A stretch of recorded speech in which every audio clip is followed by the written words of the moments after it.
Hey, everybody. Welcome back to the Tabletop Express. My name is Anthony. This guy here And is Chris, Chris. welcome everybody. Welcome. We are doing a little review today on a game that is technically not really out yet, right? But it is something that we were fortunate enough to receive a review copy of, and that is called Twinkle Twinkle. Twinkle Twinkle is designed by Amon Anderson with artwork by Natalie Dombois. I hope I said that the right way. This is a new one coming out from Allplay, and in it, you are building your own galaxy of sorts.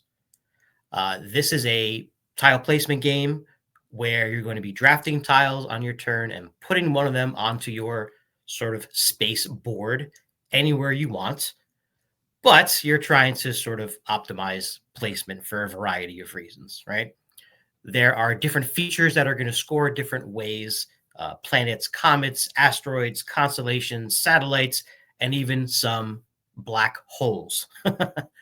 And that's basically the gameplay. Is you're trying to set up the perfect little galaxy on your personal player board. The way it works is you're going to put your player marker on one of the tiles from this sort of drafting area. So, Chris, if you could bring that picture up with the starting spots, because what's Yes. going to happen is after you place your token on the square that you want, you're going to take that, put it into your personal space, and then everyone's going to do that. But depending on which one you took is going to determine which order you pick next round.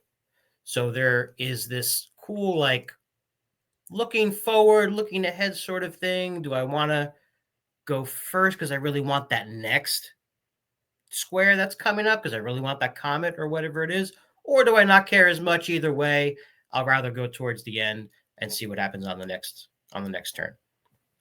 Overall, you're going to be filling up your whole board, and then the game is over, and you do your scoring. Chris, what are your thoughts on the different ways that you're going to sort of score points on this? So it is interesting. There's a bunch of ways that you can score points, and I do love the variety, and you cannot do all of them effectively, which is Yeah. one thing I would point out.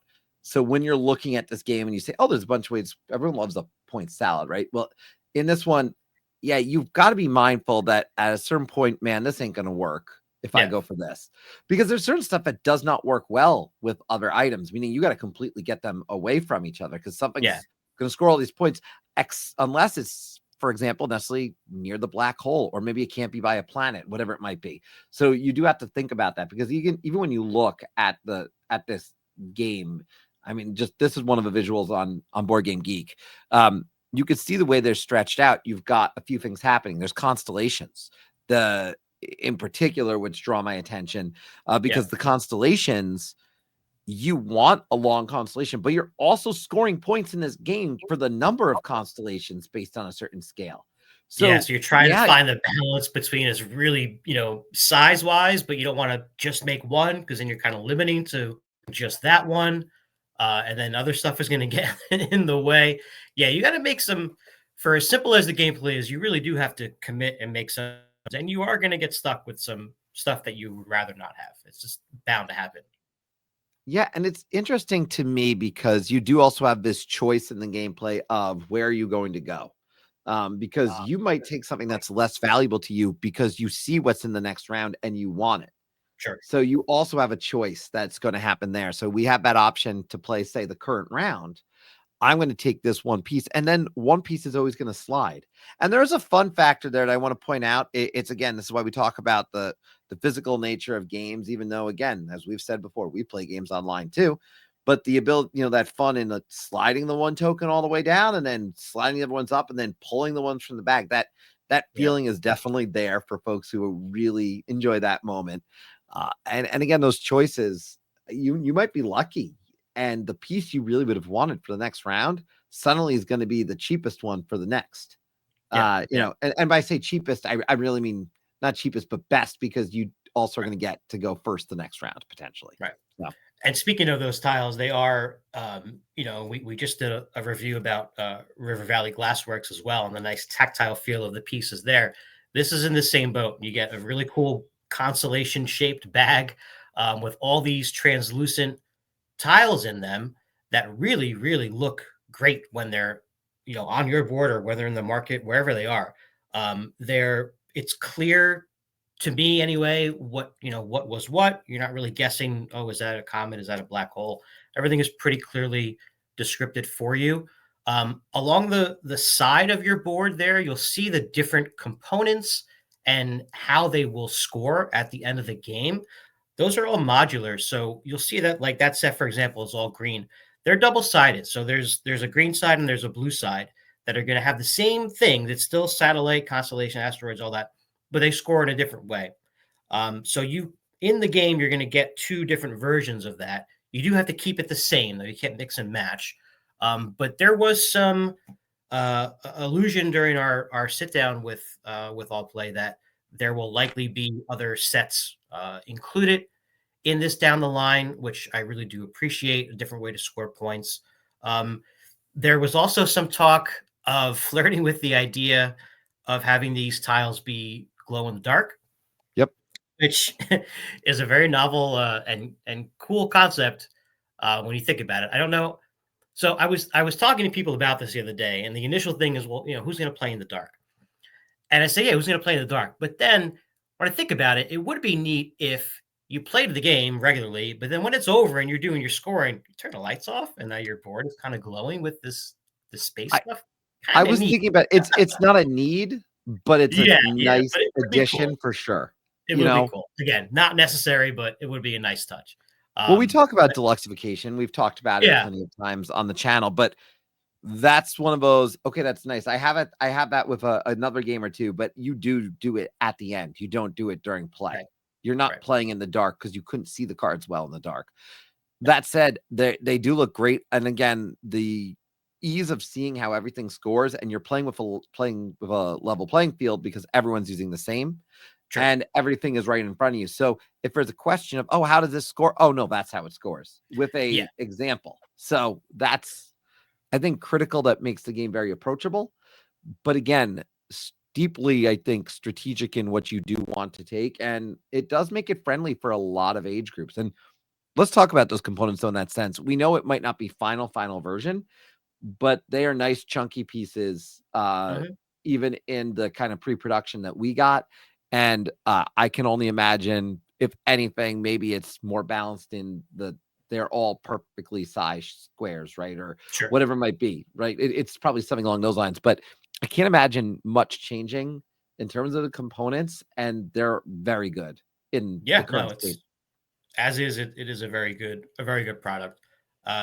Overall, I think the idea is simple but fun. The turns are quick. The turns are pretty snappy. You always know whose turn is to pick next because of the way that your pieces are lined up on that draft board. I think most of these scoring explanations are pretty clear for the things on the side. The constellations can be a little tricky at times to understand because, as you can see with some of these, there are some that are orthogonal, and then there's some that are sort of diagonal, and some are a combination of both. And so you do have to make sure that things do connect to make your constellation. Right. But also to note, there are those other stars. So there's the stars that are literally like in line with the constellation, but then you have other ones that are sort of outliers. We call them novas in the game. And they're going to appear on other tiles as well, not just the constellation star ones. So you can see that one planet has a nova star as well. It's good to know if those are going to get you points at the end of the game. I think no matter what.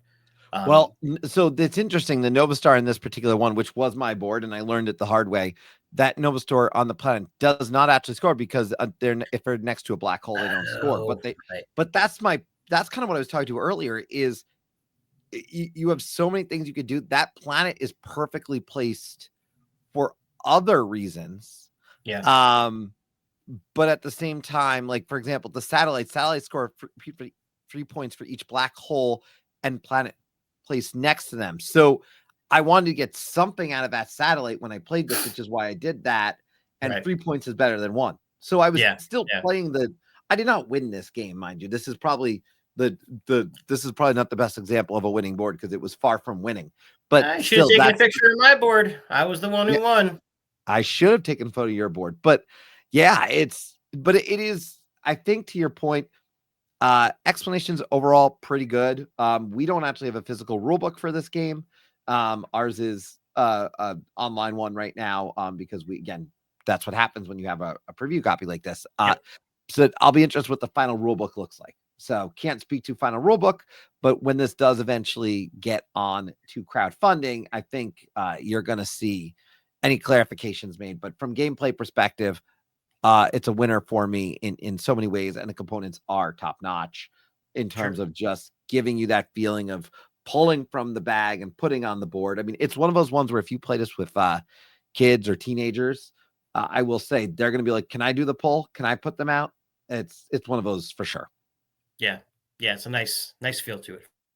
Yeah. All right. So, what are we thinking?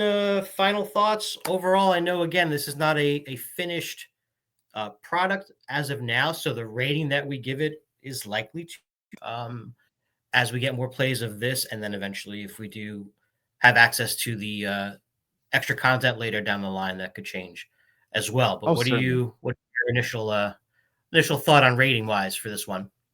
Well, I want to first say that obviously I'm looking forward to just what potential modules or different pieces get added in terms of scoring. I want to see how they go with that. That'll be a big Yep. impact for me. But my early thoughts on this one is just a ton of fun. It plays pretty quickly. It's probably 30 to 40 minutes, to be honest, even though it doesn't look that way. Yep. It probably is closer to 30, 35 maybe, but like it's not a 15-minute game. Just because you're gonna have some people who have some AP, quite frankly, of like, Sure. ooh, which Sure. one do I need? But that said, it is a smooth moving game. It does not feel long by any stretch of the imagination. For me, I think my score at this point, uh, I'm pretty happy putting it around an 8.3. It is a solid game. I liked it a lot. That 8.3 could easily be an 8.5.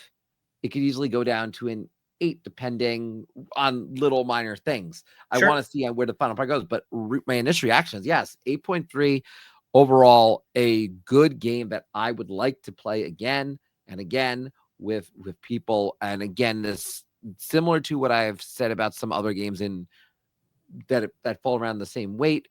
It plays well with gamers and it plays well with general non-gamers, though it might be a little bit challenging for those non-gamers. This is kind of, I don't want to call it a step up game, but it kind of pushes that boundary just because of all the different ways to score. You may have to Yes. explain for that audience for sure. Yes, as a gamer, you look at this, and once you sit down and you see how everything is working and how things are going to score, and we said this earlier in the video, you kind of know, all right, I'm not going to be able to do all these things to the max. You're not going to score max points for all the features. It's just impossible. And as a non-gamer, it can be hard to get to that point and feel that you're comfortable sort of going with that. But again, since it doesn't take very long to play it again, right? You're only going to get better at it. For me, I love tile placement games. I know there's a bunch of them, but there's not really that many about space this way, where you're just sort of building a tableau of space without combat or anything like that. So I do appreciate that. I'm excited that Amon Anderson designed this because he designed Gnome Hollow, which just came out this 2024 as well, and I really really enjoyed that game. So if this is the caliber that I'm expecting from him, that's exciting to me as well. I'm right there with you. I'm going to go 8.2 right now on Twinkle Twinkle, and very excited to see what the future has to hold in the stars, so to speak. And let's keep our fingers crossed for that glow in the dark version. Yeah. Again, I think I agree with you. Solid game, and again, we thank All Play for the chance to both play this at PAX Unplugged, by the way, as Yeah, well as providing us with a copy. Which I candidly I will say I was excited by because I didn't expect that. I expected to get to sit down and play the game, and then they handed us a copy to come home and play, and I was sure. just like, oh, okay, cool. Like this is great. So very excited by that and really appreciate that. So I hope people have a chance to check this out. When we have more information specifically on when it will be available to crowdfund, I will make Yeah. sure that added to the show notes here on YouTube, but that is Twinkle Twinkle by All Play Games. Again, thank you always for watching the Tabletop Express. We hope you will join our community, join our Discord where we have a lot of great conversations. And if you're part of it, you can even be part of Call Aboard, our live call-in show every other week. You know, at the end of a month, Anthony, we always do the same thing, and it's not try to take over the world as I age myself here, but it is a lot of fun. We talk about the games we played in the past month, and that's a big reason to join the Discord. So you can call in and just talk to us about a game you played in the past month and share it with the world. And we love learning about new games from all of you. Also, we do have a Patreon, so I encourage people to go check that out. We're in the process of some, at the time that this is shared, very much might be finished, but we are really have a package that is focused on our Patreon of you getting some games out of a deal and just helping us be able to do this channel, because let me tell you, StreamYard helps us do it, and we got to pay for StreamYard. So we appreciate the support from all of you there. And last and certainly not least, we will hope you will take the time to subscribe to the channel if you like what you're seeing and want to see more reviews, join in the shows.